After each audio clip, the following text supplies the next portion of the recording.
Friday night took care of my weekday blues. I woke up, had breakfast, and read the news. I'm feeling relaxed, refreshed, and renewed. But I feel like there's something I'm forgetting to do. Hey, Toby, the show's about to start. Oh yeah, it's a Saturday show. It's a Saturday show. It's a Saturday show. It's a Saturday show. It's a Saturday show. It's a Saturday show. It's a Saturday show. It's a Saturday show.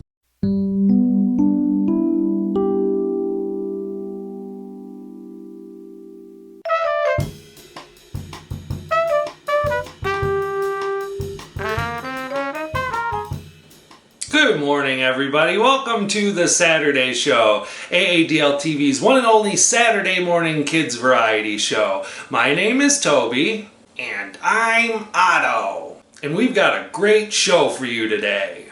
Yeah, so many of our pals from the library had so many great food segments that we decided to do another episode all about food. That's right, Otto. Food 2. So what do we have planned for today, Toby? Are we gonna do another 3-course meal? You mean like last time? Yep. Are you gonna make me eat another salad? Yep. Then no. But I will tell you, Otto, ever since you made me that salad, I've been trying a lot of new foods. My appetite has really opened up. Oh, yeah? Yep, in fact, I've been trying food from all around the world. I've tried pickled jalapenos, sauerkraut, and I even made my own sausage. Did you now? I did, Otto. I really appreciate you helping me taste new stuff, and now I have a lot more foods that I like. Okay, well, do you have something new for me to try, Toby? I've never had sauerkraut. Did you say sauerkraut? Yep. Did you mean sauerkraut? Yep. Well, you're in luck, Otto. I really love sauerkraut, and my favorite way to eat it is inside a pierogi. A what? I think we're confusing ourselves, Otto. Let's pause for a reset and find out what the word of the day is. Kashi and Christopher? Hey, Kashi, how you doing? I'm great, Christopher. How are you? I'm great, but I'm getting hungry. I know, we're in a kitchen. Right. And you know what? We're talking all about food today. Yum! I wondered, Kashi, do you have a favorite meal of the day? Oh, gosh, I like breakfast a lot, but lunch is really good too, and so's dinner. I don't know, I don't really have a favorite. Have you ever had a backwards day where you have dinner for breakfast, lunch for lunch, and breakfast for dinner? No, I should try that. It's a lot of fun. Yum. Well, I wondered if Lexi has something that she'd like to tell us about cooking today. Maybe. I think I can reach her button. Okay.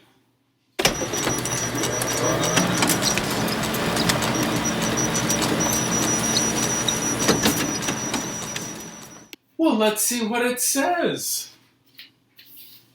Oh, wow, it says fermentation. Fermentation. Right. It does say fermentation. Kashi, do you know what fermentation is? Not exactly. Well, it's when food is changed a little bit by microorganisms and bacteria. And we've got some great examples of fermentation, things like yogurt and pickles, natto and kimchi and sauerkraut. Oh, I could go on all day. Oh, I love kimchi. It's very spicy. I love it too. I also love natto. It's one of my favorites. Oh, I never had that one. Well, listen, shall we talk about our summer game code? Yes, please. Okay, it's a good one this time. It is 12 letters long, and it means a buffet. It's from Swedish, and originally in Swedish it meant sandwich table. Oh. And it became popularized from the 1939 New York World's Fair. Oh. So if you think you know the answer, you can go to play.aadl.org for big points. Big points. We'll see you next time. Bye. And happy cooking. Thanks, Kashi and Christopher. Now, Otto, what I said was, one of my favorite ways to eat sauerkraut is inside a pierogi. That'd be great if I knew what that was. Well, Otto, a pierogi is a type of stuffed dumpling that's popular in Central and Eastern Europe. You see, my great-grandparents came here from Poland in the early 1900s, and when they came here, they brought a lot of their own culture with them, including pierogies. Wow! Yep, my great-grandparents taught my grandma how to make them, my grandma taught my mom, and my mom taught me. And now, I use a recipe from my grandma's cookbook. Here, check it out. Treasured Polish Recipes for Americans. Sounds promising. This is definitely going to be a lot of fun, Otto. We're going to get started and set up to make our pierogies, and while we do, you can enjoy these segments. First up is Evelyn, who's going to cook and try something that I never, ever, ever in a million years would have thought to cook and eat. She is very, very brave. Check it out. Hey everybody, it's Evelyn here, and I'm here to talk to you about milkweed. It's this plant. It looks like this. This is the pod. I bet a lot of you have seen these when you're out walking, and you might know them because monarch caterpillars will only eat milkweed. But did you know people can eat it too? If you open it up, you can see it's got this seed pod in it. Looks a little like a pine cone. And then it's got some white strings on the end here. But you can't eat them once the seeds have turned brown like this. Then this one here, this is a younger one. And you can see how the seeds are white instead of brown. So this one here, I'm going to open up. I'm going to take the seeds out and I'm going to try cooking them and eating them, which I've never done before. So we'll see if it's any good. All right, so here's the seed pod cooking in some butter. It's a really pretty color. It's got sort of a light green. I'm going to break it up some with a fork here. All right, so here it is. It's browned up a little bit, as you can see there, compared to color, like they're almost clear white when you first get them. I have to admit, it doesn't look super appetizing, but I'm this far in now, so I'm going to go ahead and try it.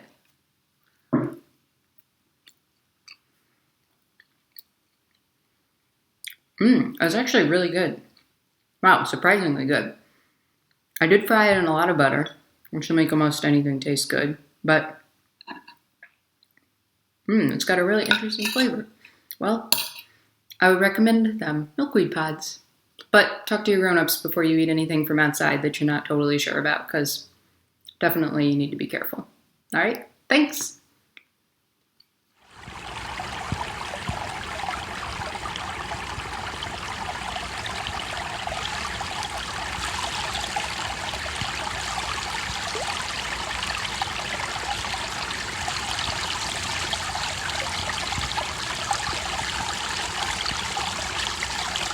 Hi, today I'm going to talk about avocados. An avocado is a wonderful little fruit. Yes, it's a fruit because it's got a seed in it and it comes from a flowering tree.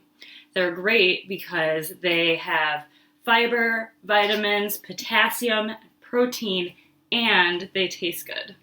So they're good for you and delicious. They also are sometimes called an alligator pear, and you can see why there's this sort of bumpy alligator looking skin on it, and it's a little bit shaped like a pear. So my favorite thing to do with avocado is to turn it into a dip that you hold in your hand. So in order to do this, you're going to want to get your grown-up to cut your avocado in half and take out the pit. All of a sudden, you've got a little bowl of dip that sits right in your hand. All you need is your favorite chip. I like Frito Scoops work really well for this, or Ann Arbor Tortilla Company tortilla chips because they're a little heavier. They allow you to just put your chip right there in your avocado dip.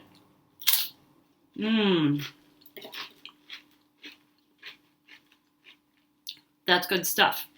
If you have a chip that's maybe not as hearty and you want to dip it into an avocado, something that you can do is get your grown-up, get a knife, and have them cut lines vertically first and then diagonally into the avocado, and it's going to create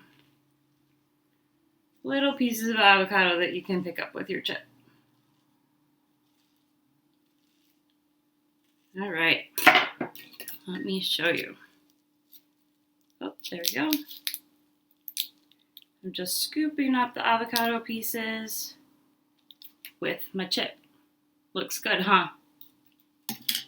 You can also put lime juice or any of your favorite spices on top of the avocado to make it even more customized into your favorite dip. Enjoy.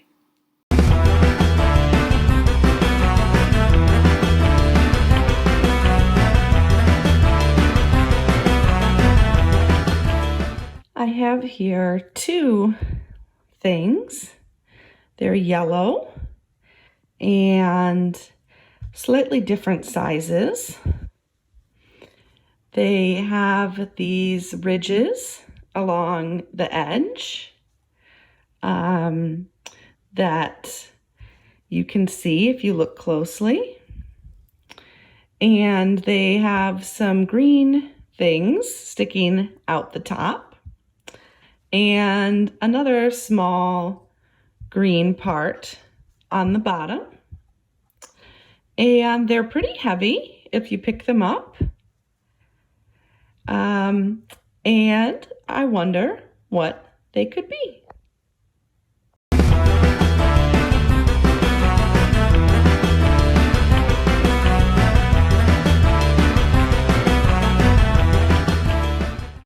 Alright everybody, before we get started making our pierogi dough, I just wanted to mention a couple things.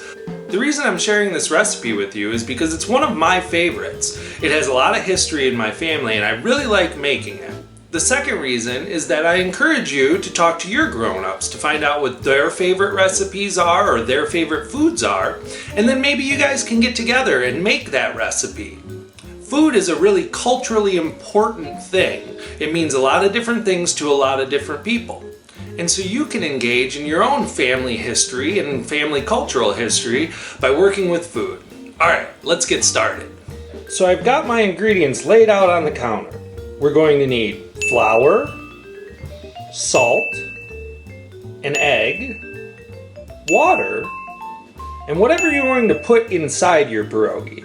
Today I've chosen sauerkraut because Otto's never eaten it before. You can also stuff your pierogies with potato, cheese, or something sweet like fruit. So I've got a nice clean countertop, I've washed my hands, and so we can get started. First, I'm going to take 1 cup of flour. And because my countertop is nice and clean, I'm going to dump that flour right here in the middle. Then, I'm going to make a little hole right in the center because I'm going to take my egg, crack it right in the middle. I'm going to break up my egg a little bit here. Then I'm going to add my salt, 1/4 teaspoon, and 1/4 cup of water. It's staying in the middle. All right, now this is where we get to get messy. I'm gonna mix the flour into the wet ingredients in the middle there. It's a little messier than I thought it would be. We're gonna get our scraper out, hold on. All right, there we go. It's a little messy, but messy can be fun. We're just gonna keep folding this into itself until it makes a dough. Once it starts to come together, I'm gonna use my hands, press it together until I get it nice and combined. It's really sticky, so I'm gonna add a little bit more flour. I'm gonna try and get as much of it as I can off my fingers and into the dough, which is why it's really important to wash your hands before you start. I'm gonna add a little bit more flour so it stops sticking to me. I got a nice piece of dough right here. It's a little small, but I did make half the recipe. So now I'm gonna let it sit for 10 minutes before I roll it out, fill it up, and cook it. While we're waiting, my pal Aaron is here to show us something really easy that you can cook for lunch. Check it out. Hi, my name is Aaron Johns, and I'm going to be cooking pizza bagels. So pizza bagels are quick meals that kids can make during their lunch break, like during virtual school. So then you want to get bagels, pizza cheese, then pepperonis, and pizza sauce. Okay, now here we go. Now you want to grab your bagels out of the packaging and make sure you spread the bagels out. Then you want to open up the pizza sauce.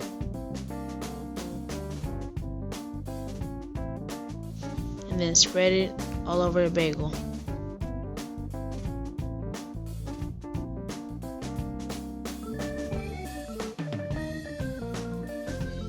Make sure you do the second one too.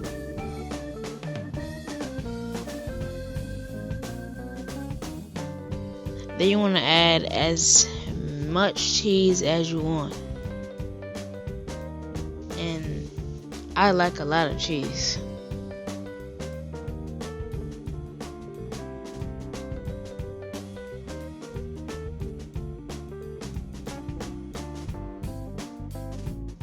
Then you want to add some pepperonis on top.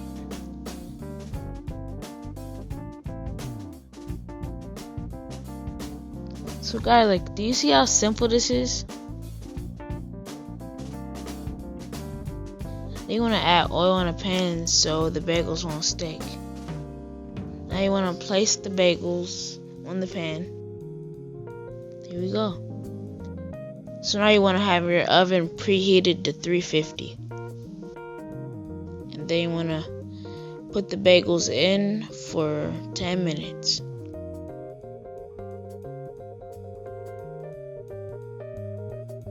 Now after 10 minutes, you should see the cheese is nice and melted.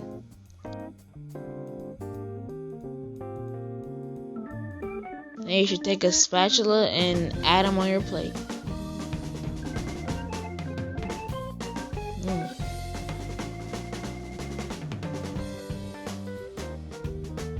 This is so good.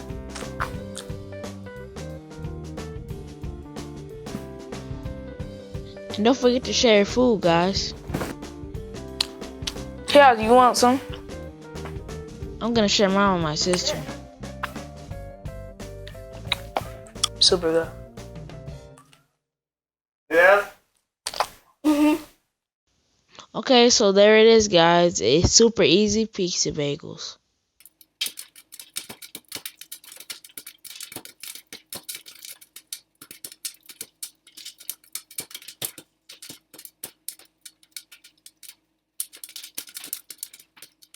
Hey Kashi, how you doing? I'm great, Christopher. How are you? I'm great. You know what we're making today? I heard we're making pasta. That's right, we're making homemade egg pasta noodles. How do you do that? Well, I've got the ingredients right here. Shall we take a look? Yeah. I've got three cups of flour. Wow. And we've got 4 eggs here. Wow. And we're going to put them all together and mix it by hand.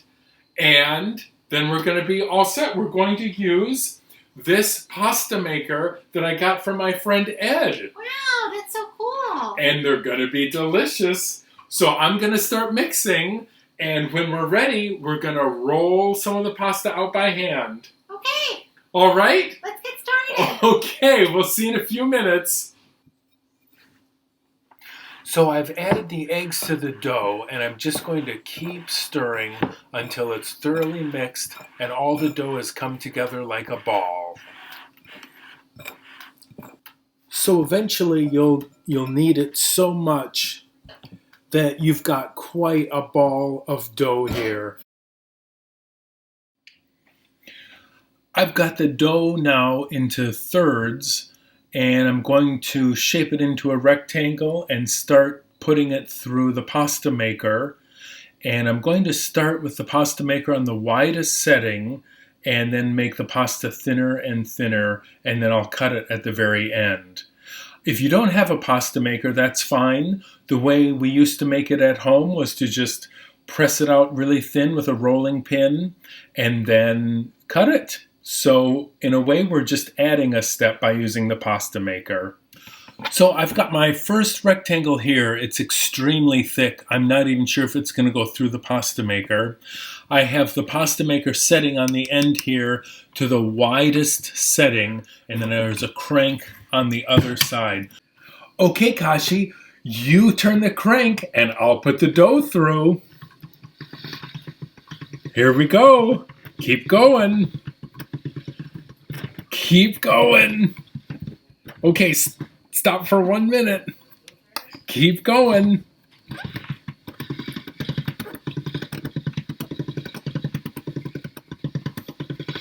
Good job. All right, let's try to make spaghetti. Are you ready? Okay. Wow.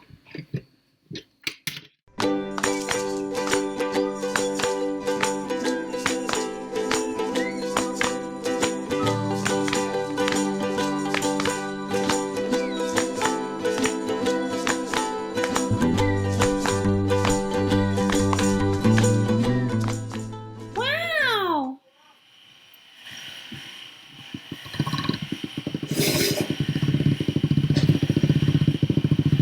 All right, let's stop.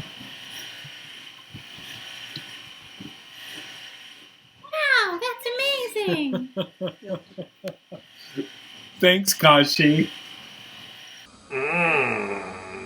Toby, that pizza bagel looks delicious. It does, Otto. I also enjoyed Kashi and Christopher's noodles. Did you see any similarities between their noodles and our pierogi dough? They both use eggs? That's right. Eggs and flour are the main ingredients of both their noodles and our pierogi dough. They're actually very, very similar. But instead of using a pasta roller today, we're going to do it the old-fashioned way and use a rolling pin. Okay, well, I'm getting hungry. Can we hurry this up? Well, bud, the thing about pierogies is that they take a lot of patience to make. There's a lot of steps. It's kind of simple at first, but then it gets a little bit more complicated. So we're going to jump right in and keep making our pierogies. Ready? Oh, yeah! Alright, so for the next part, we're going to add a couple new tools to the equation. First, we've already got our dough here. It's rested for 10 minutes. I've also got a rolling pin and a circle cookie cutter. It's going to be really important in cutting out the pierogies. I've also got flour, because I'm going to put some flour down on the surface so that the dough doesn't stick to the surface or to my hands, and I'm going to put some flour on the rolling pin so the dough doesn't stick to the rolling pin either. Alright, let's go. So I'm going to take our dough, put it down on the surface. After I put some flour on this rolling pin here, I'm going to get to rolling it out. We want to make it pretty thin so that it cooks up nice in our water. Probably between 1/8 and 1/4 of an inch. Now I'm going to take my circle cutter and dip that in the flour so that doesn't stick either. And I'm going to start cutting out circles.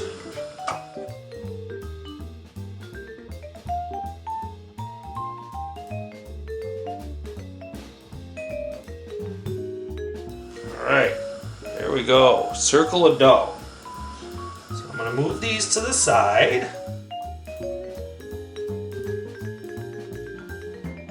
Take my extra dough, squish it back together, and then I'm going to roll it out again so we can get a couple more circles.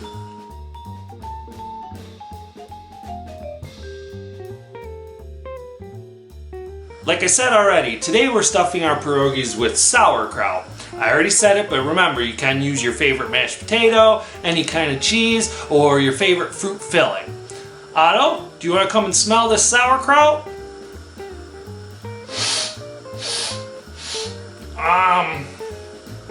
Toby, is this supposed to smell like this? Yeah, it is, dude. Remember, Christopher and Kashi told us about fermented foods? Well, sauerkraut is fermented. That means it's cabbage, and they let it sit in a sealed environment, and its own bacteria makes it taste sour. But I promise, once we put it in the pierogi, it'll taste pretty good. Okay, if you insist. Before you roll out your dough, you should also put a pot of water on the stove to start boiling, because that's how we're gonna cook these. All right, let's go. I'm going to take my piece of dough and I'm going to get a little spoonful of sauerkraut right there, just like that. Then I'm going to take a little bit of water and put it on the rim of our circle of dough. This is going to help the dough stick together when we fold it over. All right, ready? Fold from one side to the other and make sure the filling is packed inside. And then we're going to squeeze the edges of the dough together. Whoop, whoop, whoop. Just like that. And that's our pierogi. I'm going to do the rest of them here real quick, and then we'll throw them in the water.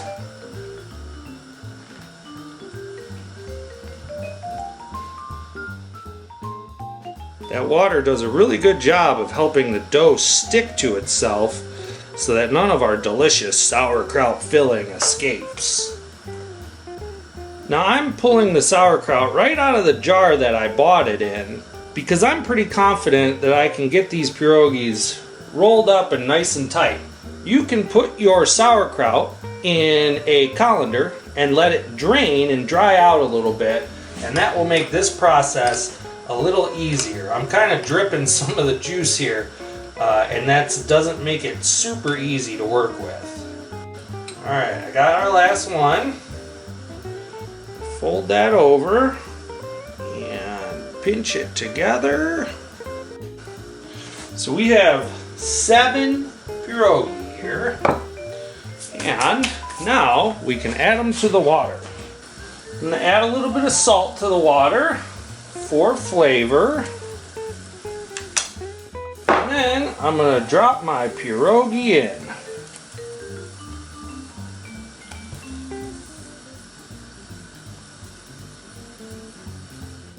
We'll know that they're done when they start to float.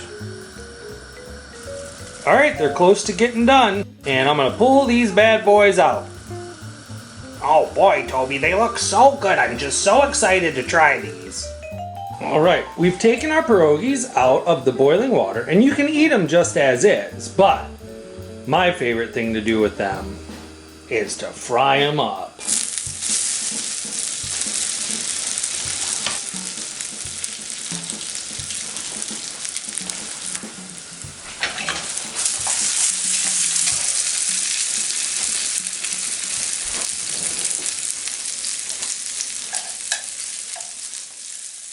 Hey everyone, my name is Molly and today I'm going to be showing you how to do an apple volcano. So we are going to do a science experiment with this apple right here. And I'm going to show you a simple chemical reaction that occurs when you mix baking soda with vinegar. Some of you may have done this before. So I'm just going to let you know what you need to get started. First, you will need a dish or a bowl of some sort, container, doesn't matter, just to collect any of the liquid that comes out of our volcano. Then, of course, you need vinegar and some baking soda, some food dye, food coloring. This is optional, but it's just a little bit more fun when you do your volcano explosion.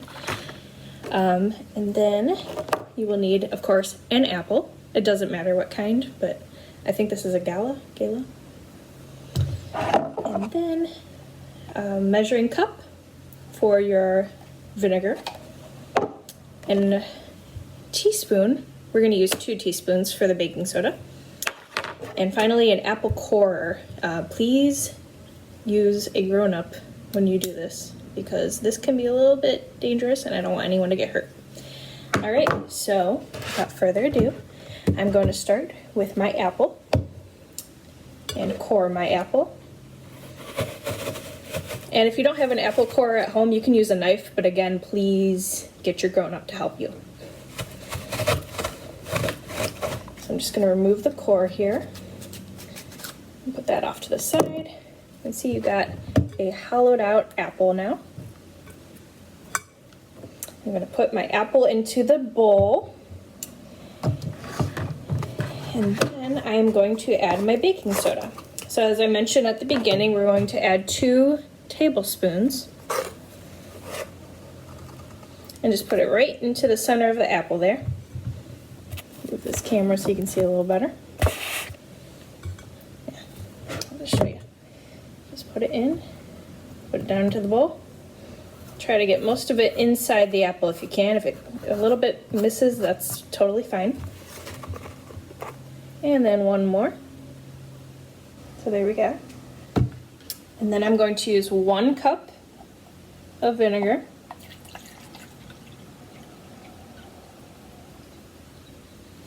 And this is the time if you want to add food coloring.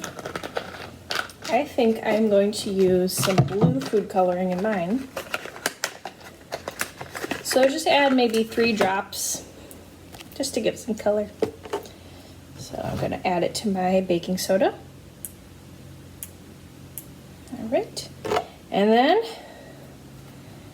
the moment we've all been waiting for. You ready, guys? Here we go. Whoa! And I'll show you my view. And that's the result. If you want to keep adding baking soda and vinegar rather, it'll just keep doing that reaction. And what's happening here is carbon dioxide forms when this happens. I'm just gonna add a little bit more vinegar. And there it goes again. Might as well just use all of it, right? Here we go. So fun. And you can see all the fizziness happening. Whoa. It's not the most pleasant smell, but it's definitely a fun experiment that you can all do at home. I hope you enjoyed this little segment of our food program. And please don't eat the apple. It's not going to taste good. But enjoy, guys.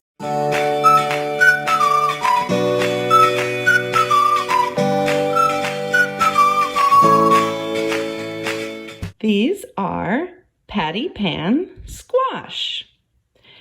They are in season right now, and they are very yummy to eat.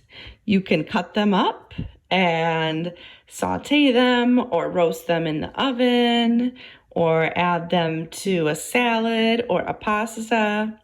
And that is what these are.